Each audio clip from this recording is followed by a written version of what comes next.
Wow, ang ganda na at may mga buko na nga ang aking puno ng paminta.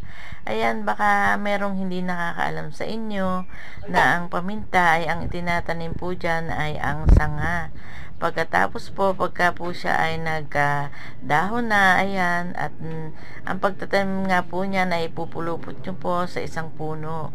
Ayan na, ipulupot namin po yan sa isang puno ng mangga at yan nga po ay nataniman din namin ng dragon fruit, yung ibabaw. Kaya, ayan, at magkapatong na nga sila at ayan, at napakaganda na nga ng puno ng aking paminta at ang dahon ay napakagaganda na.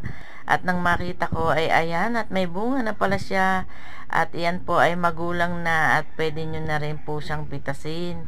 Pagkatapos po nyo pitasin, ibibilad nyo po siya sa init ng araw at pagkatapos nyan ay inyo nang gigilingin pagka tuyo na siya. Ayan, at pag nagiling na nga ay pwede nyo na siyang gamitin dahil nga ang kagandahan dyan ay kasi ay napakamahal nga ng kilo ng paminta. Kaya mas maganda yung magtanim ka ng sarili mong puno, ayan, at mangunguha ka na lang pag bumunga.